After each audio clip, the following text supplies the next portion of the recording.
Olá, tudo bem?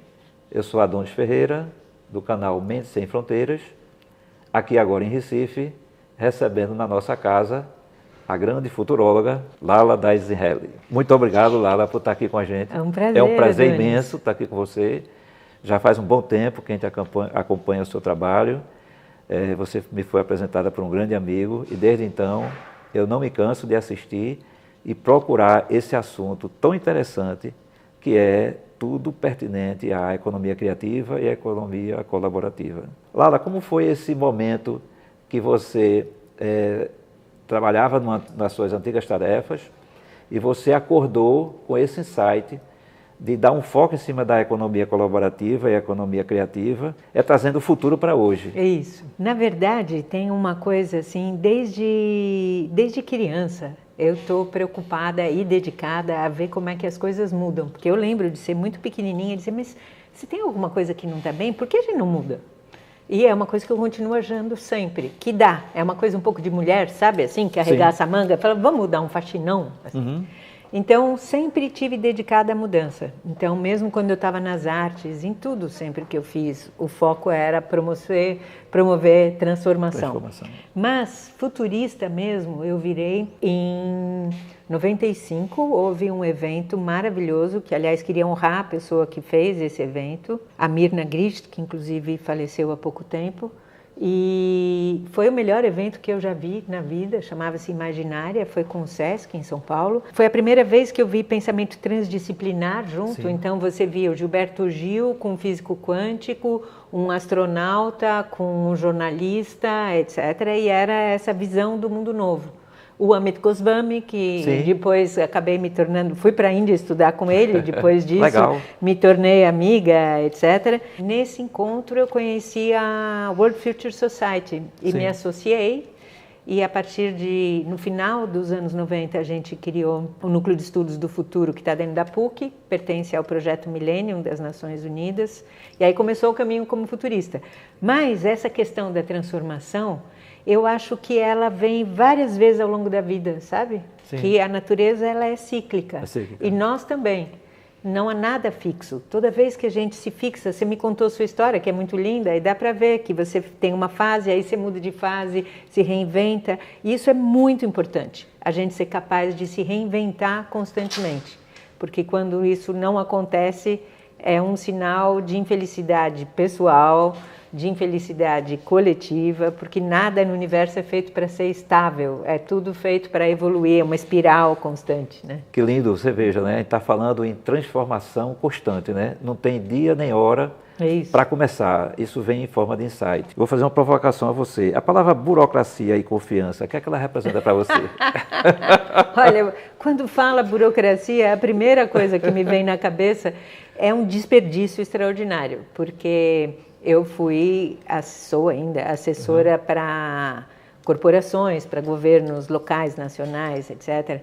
E o que a gente vê é que tem muita gente boa que não consegue trabalhar por causa da burocracia. Tem um estudo de 2005 da Federal do Rio de Janeiro, é uma tese de doutorado, em que ele fez um estudo que a gente desperdiça 150% do PIB.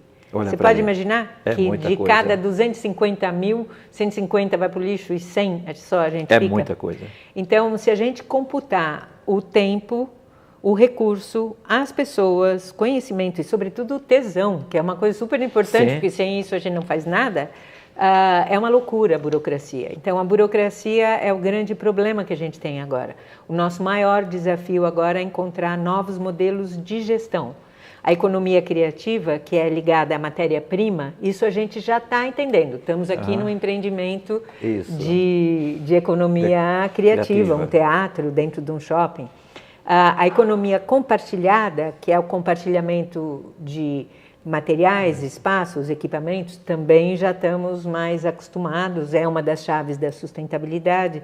Mas o nosso desafio agora é no modelo de gestão, que aí vem para a tua outra palavra, que é a confiança. A confiança. Então, trabalhar baseado em confiança é melhor em qualquer sentido. Otimiza tempo, otimiza recursos, deixa as pessoas mais felizes. Então, confiança é muito engraçado, é a coisa mais importante para o futuro. Não estaríamos aqui se não fosse a confiança. Não estamos preparados para isso, né? Nós somos preparados para desconfiar, para competir e não para confiar e para colaborar. Então, que bom que você está falando de mudança de mindset, porque é disso que todas as oportunidades de futuro dependem. Já que você é uma pessoa que você já foi em vários países, você tem feito esse trabalho, como que edificaria a nossa sociedade, a brasileira hoje, em relação aos demais, desse item de confiança? Porque a economia criativa ela vai precisar muito disso, da confiança. Sim. Como é que nós estamos com esse modelo mental da confiança no Brasil? Como é que está hoje em relação ao... É uma das razões pelas quais o Brasil e a América Latina têm um papel global. Porque o futuro depende da capacidade de confiança. Capacidade de confiança depende de relações.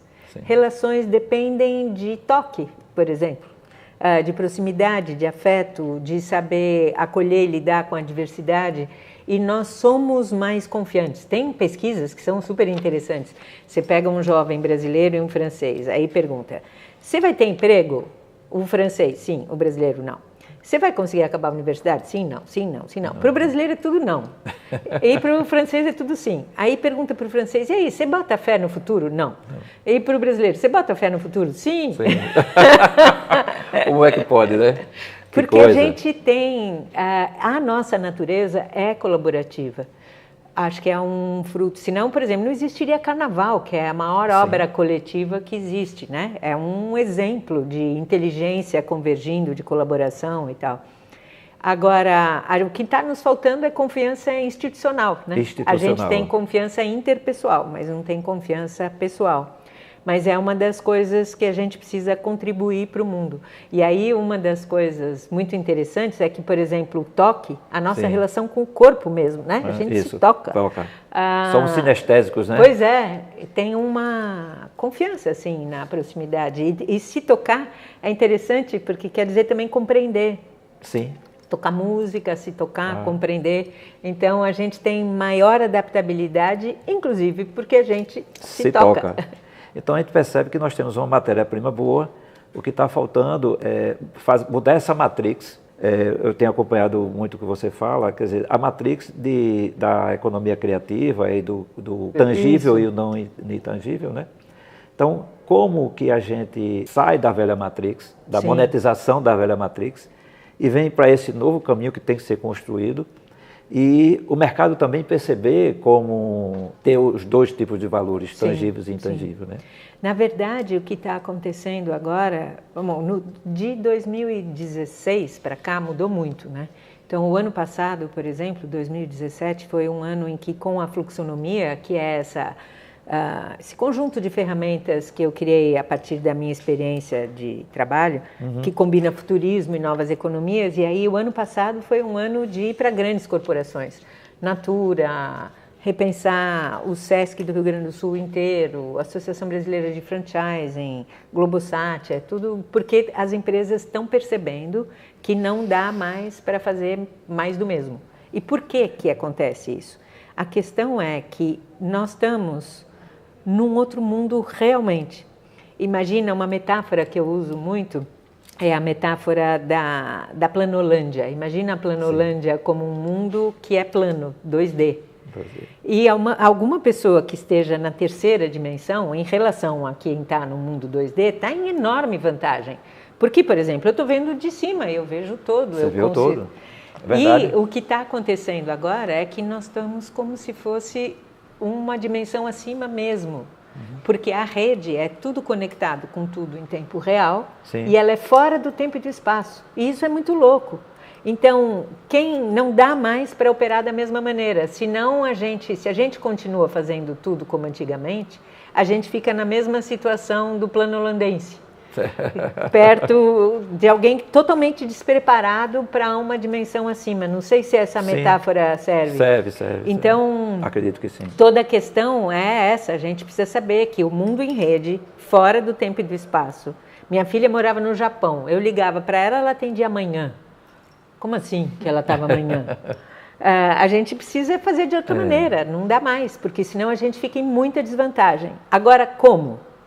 Como? Essa é a grande pergunta. Praticando. e mostrando o resultado. Porque ninguém vai acreditar que funciona até a hora que tem resultado. Então, sei lá, a gente tem conseguido alguns resultados muito impressionantes, assim, de otimização de processos em 45% com um tico de nada de trabalho. Por criar outras, por exemplo, desburocratizar, trabalhar com mais relações de confiança, otimizar recursos por compartilhamento e tal. Então, a questão é fazer e mostrar que funciona. O grande desafio dessa nova matéria vai ser mostrar para o público que essa vida que a gente leva hoje, escravo do tempo, porque tempo é escasso. E cada vez mais a gente está tendo que doar mais nosso tempo, não é? Ficando refém da parte produtiva. E a nossa parte, que é a parte emocional, a parte familiar, cada vez mais ela está sacrificada. Então isso está chegando num ponto de esgotamento, não é verdade? Então a gente já começa a ver as pequenas aldeias estourando em tudo quanto é lugar, justamente da economia criativa, da colaborativa, mas ainda muito embrionária. A gente precisa desenvolver mais isso, né? Trazer essa visão. E eu encontrei na sua fluxonomia 4D, né? Uma receita para a gente se inspirar dela. Pois olha que acho que a gente tem uma receita assim. Nós latinos gostamos de receita. Que bom, que bom. Não, mas ela foi criada para isso, porque quando tudo muda, a gente fica perdido. Fica perdido. Quando a gente está perdido, o que nós precisamos? Nós precisamos de lentes para poder enxergar outro mundo. Então a gente criou lentes que a gente chama de lentes 4D, porque são lentes de enxergar simultaneamente as 4 dimensões, né? Cultural, social, ambiental e financeira. Hoje, por exemplo, nós estamos aqui gravando, daqui a pouco vai ter uma fala sobre sustentabilidade num conceito mais amplo, que não é só sustentabilidade ambiental. Então, com essas lentes, a gente consegue enxergar recurso não apenas monetário, por exemplo. O que faz toda a diferença, porque onde você acha que não tem recurso, não dá para fazer, de repente você vê, pior que tem. Eu não estava enxergando porque eu estou tentando enxergar só dinheiro. Segunda coisa, a gente precisa de bússola. Trabalhar com o futuro, ser futurista, serve para isso, para você entender para onde está indo e ter um norte. Então, entender para onde a gente está indo, porque senão é como se a gente guiasse um carro só com espelho retrovisor. Não dá. Olhar só o passado é como guiar um carro só com espelho retrovisor. E depois a gente precisa mapa. Então, essa prática aí de 3 décadas em 4 continentes me permitiu juntar boas práticas dos vários setores onde eu tive sempre o privilégio de estar em muitos. E aí isso deu para ver que existe um percurso, que é o que a gente faz na fluxonomia, que começa com percepção do presente, porque se você acha que nós estamos em crise, que você está ali paradinho esperando a crise, querido, estás em maus lençóis, porque é transição. É verdade. Não é crise. Daí a gente pensa o futuro, aí a gente trabalha com as novas economias. E eu fico feliz de ver que funciona e me surpreende até, porque pouca gente está conseguindo enxergar a solução. Veio uma jornalista me entrevistar outro dia, ela está fazendo um livro super interessante sobre esse tema que você me perguntou, que é o tema, o tempo. Né? O tempo. E ela disse, eu entrevistei 130 pessoas. Você foi a primeira que trouxe uma solução e não ficou falando só do problema. Eu falei, não te acredito. O que adianta a gente levantar problema sem ter solução? Sem ter solução. Que era o que me angustiava também quando eu estava mais só futurista. Eu falei, não adianta apontar um caminho e não dizer como é que a gente chega lá. Exatamente. E o tempo, você tem toda a razão, ele é a questão. Uma das diferenças desse momento e da desmaterialização que a vida em rede traz é que aquilo que tem valor hoje não é mais o tangível, o material. Na nossa época, a qualidade de vida era você ter espaço. Você tem que estar em negrito isso daí, né? Se fosse para sublinhar, qualidade de vida é ter tempo. Porque o tempo é a única coisa realmente escassa e não renovável. E é no tempo que tudo de mais importante acontece. É no tempo que a gente aprende, é no tempo que a gente ama, é no tempo que a gente cuida, é no tempo que tem a beleza, é no tempo que a gente se aprimora. É no tempo que a gente confia, é no tempo que os bebês se desenvolvem. Se desenvolvem. Então, a questão realmente é o tempo. E a solução para ter tempo está na colaboração. Porque realmente está tudo tão rápido que cada um sozinho não Já vai não dá mais conseguir. conta. Exatamente. E na então colaboração a gente precisa se você tá juntar, dividindo. porque aí a gente soma um monte de tempinhos, um monte de inteligências, um monte de recursos e aí, ufa, vai ter para todo mundo. E é um tempo gasto com prazer, porque Sim. você está fazendo o que gosta. E eu digo o seguinte, aí já vem a história do pensamento quântico. Quando você confia, você cria toda uma energia que lhe propicia aquilo que você está emanando, que é a confiança. Você tem toda a razão. Aí Na me verdade... fez lembrar uma história muito engraçada, não sei se dá para contar. Mas foi assim, fiquei de 2005 a 2010, 11, bastante na ONU, e trabalhando África, Ásia e tal. Aí eu tinha acabado de chegar, e eles chamam missão, é uma coisa assim, eu tinha acabado de chegar de uma missão, e aí me ligaram dizendo, a pessoa que ia cuidar desta missão na África, em Ruanda, ficou doente. Você pode ir amanhã? Eu falei, amanhã? Como assim? Olha para aí. Aí o que era para fazer? Era para fazer um seminário, um festival, uma feira de economia criativa, onde estavam uns 30 ministros de diferentes países africanos. Olha o tamanho do desafio. Aí eu falei, ok e tal. Aí nem deu tempo de nada, era uma segunda, eu tinha que pegar um voo, isso era domingo, eu tinha que pegar um voo segunda ao meio-dia. Ao meio-dia. Aí não deu para pegar dinheiro, não deu para nada, eu falei, bom, tudo bem, eu tenho escala na África do Sul, eu pego o dinheiro no caixa eletrônico. Imagina, aí a escala atrasou, o caixa eletrônico, moral da história, eu chego em Ruanda com $100. Nossa. Lá, e que caixa eletrônico em Reondo? Né? Sim. Em Ruanda? Nada. Aí eu olhei e falei, meu Deus, o que eu vou fazer aqui? Aí tinha a empresa de locação de computadores, era a única. Era a única. E eu precisava todos. Aí eu fui lá e falei, olha só, eu trabalho para a ONU, assim, aconteceu isso, contei a história, que eu vim de repente, Paraná, eu falei, estou aqui, todos os meus cartões de crédito, eu não consigo fazer nada com eles. Eu preciso fazer o encontro dos ministros, eu tenho $100 e o meu coordenador vai chegar, ele vai trazer dinheiro, mas isso é daqui a 10 dias, daqui para lá eu tenho que levantar tudo isso. Né? Aí ele me olhava assim e dizia, você está me dizendo que você quer locar todo o meu equipamento sem dinheiro, é isso? Eu dizia, Se você não topar, eu compreendo. Se você topar, eu te agradeço muito. Moral da história, esse homem virou o meu guardião. Olha para ele. Ele dizia, ma sœur, a gente se falava em francês, minha irmã e tal. E ele falou, nós vamos fazer. E acabou que virou uma espécie de gincana. Sim. Porque todo mundo diz, não, nós vamos conseguir. O desafio maior de conseguir. Conseguir alguém que topou o brinde, conseguir alguém do lanche, conseguir e tal. E quando ficou pronto, todo mundo estava assim, nosso evento, uau, fizemos. E eu fiz aquela enormidade toda. E se eu tivesse feito com dinheiro, não teria sido igual. Não teria sido, porque você não teria praticado... o envolvimento das pessoas, porque passou a ser uma causa deles. Então não é, eu tenho um cliente que eu tenho que entregar um serviço.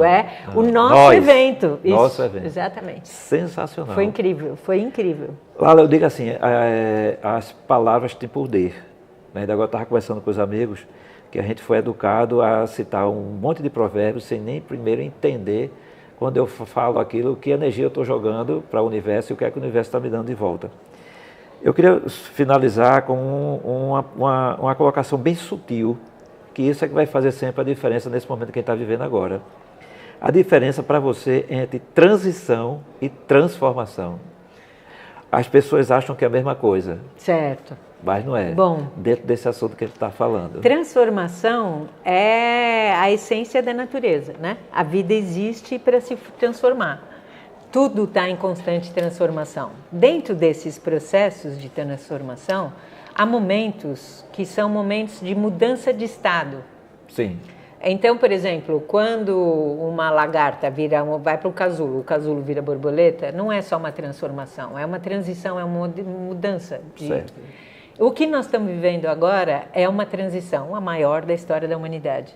Sim. E houve transições semelhantes, por exemplo, a passagem de monarquia para a república, de uma economia à base de escravos para uma economia industrial, mas porque nós estamos em rede, isso tem uma característica exponencial, é tudo muito grande, é tudo muito rápido, é tudo no mundo inteiro e tal.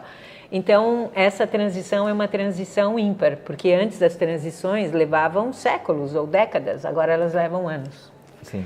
Agora, a boa notícia é a seguinte, a gente fica com medo de futuro, ai meu Deus, o futuro, mas não tem motivo. Pensa como era a vida dos nossos bisavós. Sim. Você que está aí, pensa como era a vida dos seus bisavós. Compara com a tua. Piorou ou melhorou? Melhorou. Melhorou muito. O futuro melhora. Melhor. Então vamos aí. Melhor. A gente só precisa perder o medo da mudança. Vamos avançar nisso, né? Exatamente. Né? Gente, veja que coisa interessante. Corroborando com tudo que Lara falou, tudo está dentro da gente, tudo é como a gente olha e tudo, quanto mais a gente amadurece, quanto mais a gente se joga nesse mercado que está aí, nesse momento que a gente está passando, mais frutos a gente vai colher. Mas o que está por trás disso tudo, que eu sempre falo, é a confiança, que a gente tanto falou aqui, entender que o momento que a gente está passando é um momento de transição, não é? E entender que para a gente passar por esse momento de transição, quem primeiro tem que decidir a participar dele somos nós. Exatamente. Né? Então e, é você querido, que tem que decidir. Te agradeço, prazer e parabéns pelo teu trabalho. Um prazer fazer parte dele. Tá bem.